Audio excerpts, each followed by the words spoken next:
Hello folks and welcome to the OceanState Cuisine. In today's video, I'm going to be grilling up and also pan frying a garlic butter infused steak. This is delicious. So I'm going to be starting off cooking the steak on the grill just for that added flavor. And then I'm going to finish it off in a frying pan. So with no further ado, let's dive in and give this a look. So the first thing I'm doing here is I'm going to roast a bulb of garlic. And I want to preheat my oven on 375. And I'm going to be using a sheet of aluminum foil to wrap this up in on a baking sheet. And then pretty much all we do is lap off the top of the bulb of garlic, cut that right off. And then we're going to add and pour in some olive oil. And that's it. And we're going to cook this again at 375 Fahrenheit for about 30 to 40 minutes.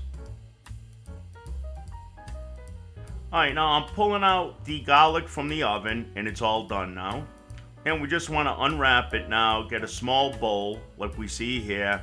And you're just going to grab the bottom of that whole bulb and you're going to squeeze it just like squeezing toothpaste out of a container. And that garlic is going to be nice and soft now and it's going to come right out. Roasted garlic like this mixed with butter is excellent on any kind of toast, grilled chicken, grilled steak like we're doing here. It's endless. So now it's time to add some softened butter to this. So just add as much butter as you want. And then blend it all well. And then I even decided to add a little more butter to this. And again, we want to blend it all well. And that's pretty much it. And I'm going to sprinkle some dried parsley in this, mainly just for the color. And then once this is well blended, we want to put it now in the refrigerator until we're ready to use it. So you can make this way ahead of time. Okay, now I'm getting ready to season the steak. And I also have my grill heating up outside on a high heat. So the first thing I'm going to add to the steak, and this is all sides, is some olive oil, and I'm just going to rub it into the meat there. And this is going to help with some of the flavors, and also help it not stick to the grill. Now next I'm going to salt this steak up with some sea salt. A good coarse salt is really good on steak. If you don't have a coarse salt, just using regular table salt is completely fine. Now seeing this is a coarse salt, I'm not adding tons of it. And then I'm just going to rub it into that olive oil. And then of course we're going to hit it with some black ground pepper. Flip it on over and do the same thing on the other side. So again, some sea salt.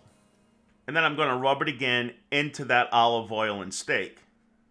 And then we're going to hit it with some ground pepper. It's important too, I should have said this like before this segment, but you always want to take your steaks out ahead of time and let them sit to room temperature. It makes them cook up a lot better. So even a good half hour is excellent to leave this steak out. With the excess that's in the plate of the salt and the pepper and the olive oil, I'm just going to dip the edges now of the steak into that. And now this steak is fully seasoned. Because don't forget, a little bit later I'm going to be adding the roasted garlic and butter to this.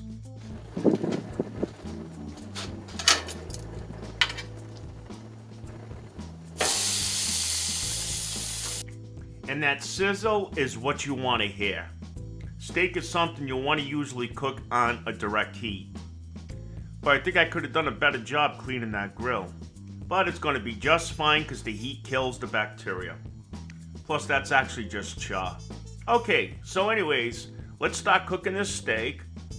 Now, I'm not going to cook it all the way. I like my steak about medium. But I'm only going to cook it a couple of minutes per side. Because again, I'm going to finish it in a frying pan with the garlic butter. So here I just mainly want to give it some color and give it that added barbecue flavor. Or I should say that grilled flavor. So I'm only going to go about 2 minutes per side on the grill. So about 2 minutes, then we're going to rotate it on the same side to have the marks go the opposite way. So about the total of 3 to 4 minutes per side. And then we're going to flip the steak over and do the same thing. Now, sometimes your meats will curl up like this, and I didn't really notice that when I was cooking the steak until I was actually editing this video. So what fixes that and makes the steak lay flat? Usually it's because there's some membrane or some fat running there. So all you gotta do is get a knife and just score that fat line. Just make a slice straight down that fat, and that's gonna release that whole piece of steak. This happens a lot too with pork chops. And that's about it for cooking the steak on the grill. Now I'm gonna remove it and we're gonna take it inside the house now. So I probably just cooked it on the grill for maybe like 5 to 6 minutes total. And again, I like my steaks more medium. If you like yours rarer than that, then of course you want to cook it less time. But it's not really going to matter here because again, we're going to finish it off in a frying pan or a skillet.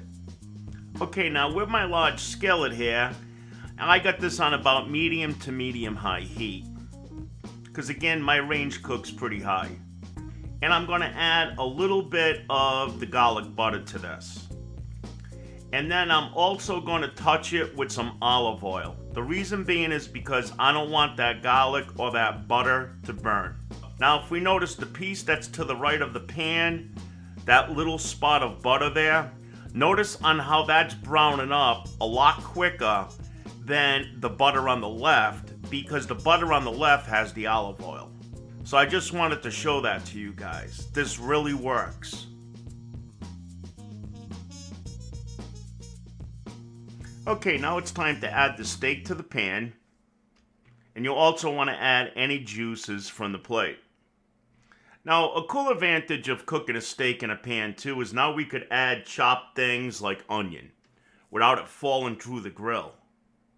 And then towards the back of the pan there, I'm adding some canned mushrooms. I love onion and mushrooms along with my steak.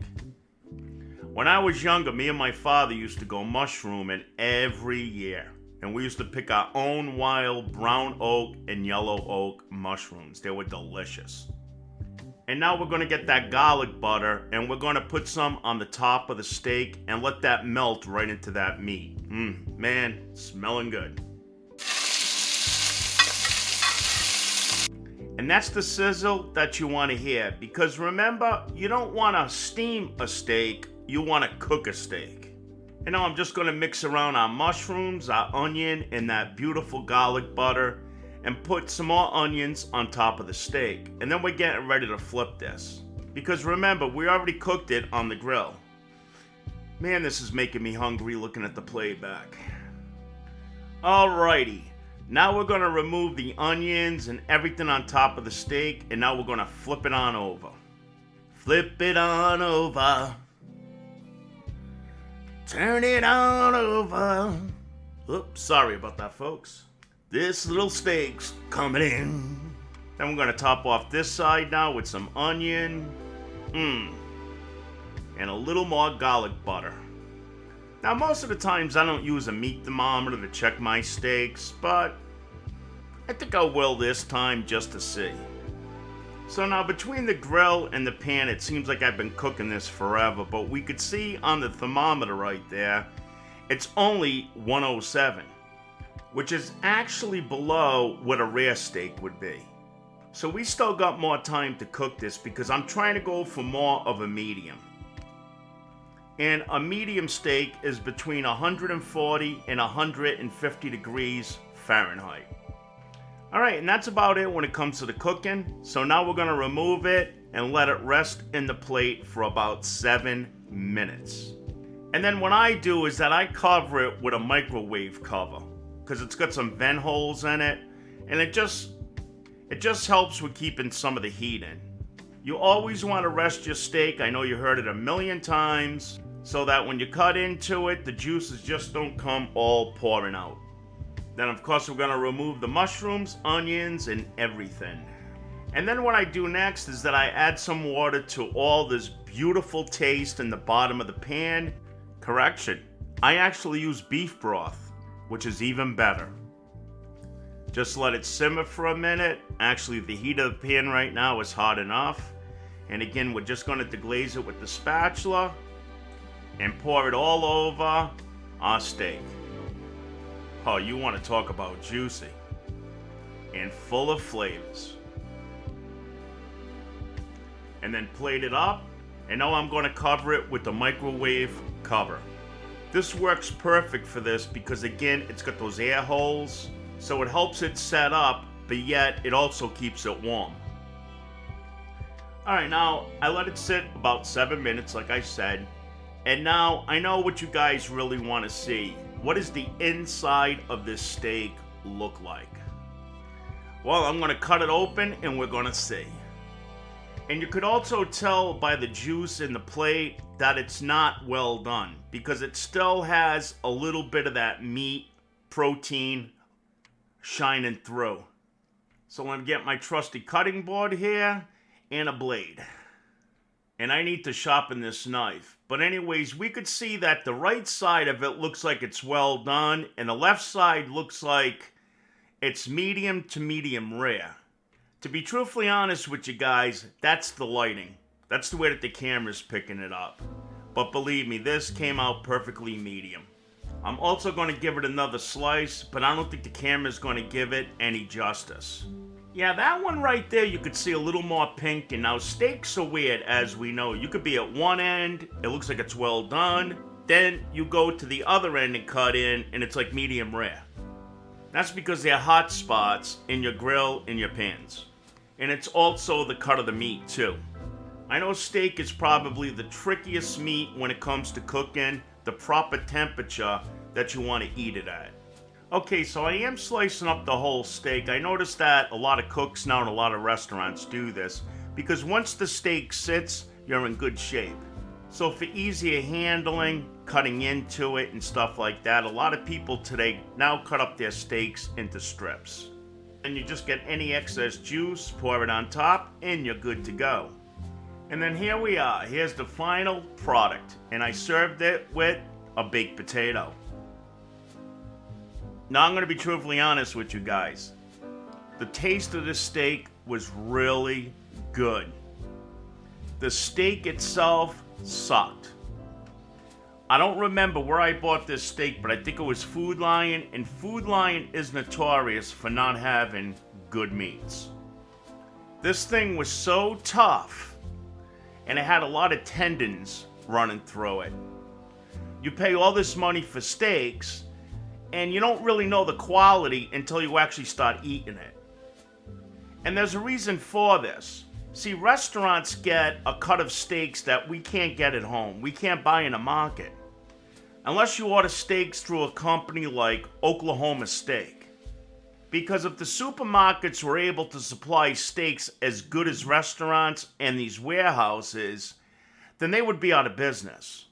So for many, many years, my father actually had his own butcher that used to come over the house with filet mignon, all kinds of steaks that used to come from a distributor that used to supply restaurants. But not everybody knows somebody like that, and not everybody has the money. So yeah, steaks is a very tricky dish.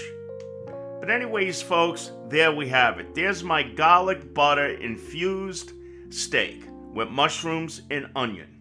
I thank you so much for watching the OceanState Cuisine. Feel free to sub up for more awesome eats coming your way, comment, and all that good stuff. It helps in supporting the channel. And until the next time, you folks have yourself a fantastic day.